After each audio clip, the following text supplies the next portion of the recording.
C'est désormais une émission de France 2, Agathe Le Caron est également à la présentation toujours. Vous avez un petit peu changé la forme de l'émission, comment ça se passe?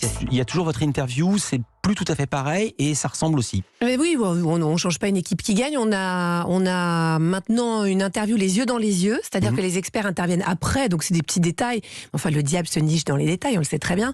On a un conducteur qui est un petit peu plus court parce qu'après on balance sur France.tv, donc voilà. Donc une émission très moderne, puisque donc on est moitié sur le numérique, moitié à l'antenne. Les yeux dans les yeux, puisque vous en parlez, dans l'émission de mardi, dans le sommaire, vous annoncez une invitée exceptionnelle avec un sujet particulier. Dans un instant, vous allez entendre la voix d'une femme que vous connaissez très bien pour ses prises de parole politiques. Mais ce matin, elle ne va pas nous parler de son action au gouvernement, pas du tout. Marlène Schiappa sera là pour témoigner sur la fausse couche qu'elle a vécue il y a 2 mois. Un drame intime que vivent environ 200 000 femmes chaque année en France. Et c'est ce qui l'a frappé, c'est à quel point c'est fréquent. Et finalement, on n'en parle pas beaucoup. On parle de fausse couche, on n'en parle pas beaucoup. J'avais non plus jamais entendu ça avec Chic derrière. Le fric, c'est Chic. C'est la magie de cette émission. Ouais.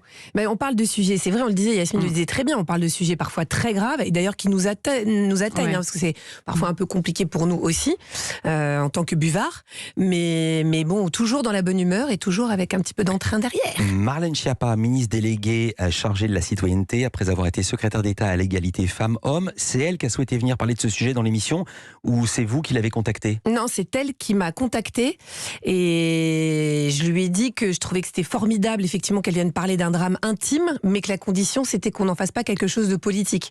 Donc, elle venait en tant que Marlène, voilà. Elle sait très bien faire ça, puisqu'elle l'a fait pendant des années. Elle s'est mise à la place des femmes, les a représentées, etc. Donc, et voilà. Elle a fait cette révélation dans l'émission de Karine Le Marchand le dimanche sur M6, Une ambition intime, mais c'était au milieu d'autres sujets politiques. Dans les maternelles, vous étiez focus sur le sujet.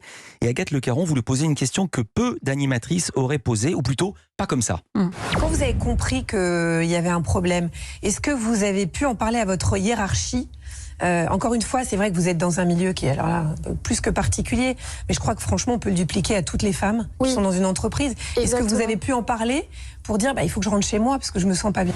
Sa hiérarchie, c'est-à-dire que c'est pas la DRH au 3e étage, c'est le Premier ministre Jean Castex et le Président de la République Emmanuel Macron. Oui. C'est pas comme si elle appelait Martine au 22-38. Mais c'est justement parce qu'elle est dans une situation ultra extrême que ça parle aux femmes, parce que finalement elle c'est Jean Castex ou Emmanuel Macron, moi c'est Jérôme Casa, voilà quoi, aussi de Bon Gomez quoi. Donc mais le problème est le même en fait, et elle vit la même chose. Donc non, mais c'était le terme, la hiérarchie. Je me suis dit, quelle phrase incroyable. Et Marlène Schiappa vous raconte comment elle découvre qu'elle est en train de faire une fausse couche. Là encore, vous, mais elle aussi appelle un chat un chat. Ça s'est passé pendant un déplacement officiel très important.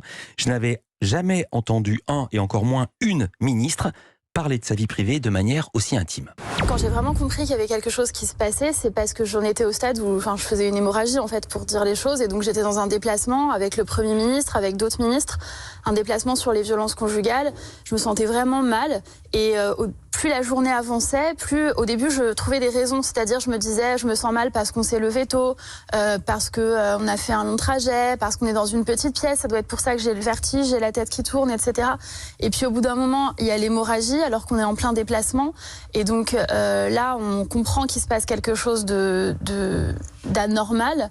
Donc j'ai essayé de m'isoler, je trouve un lavabo. C'est quelqu'un qui vous a prévenu en plus. En fait, c'est quelqu'un qui faisait partie du déplacement qui m'a dit Madame la ministre, votre robe est pleine de sang.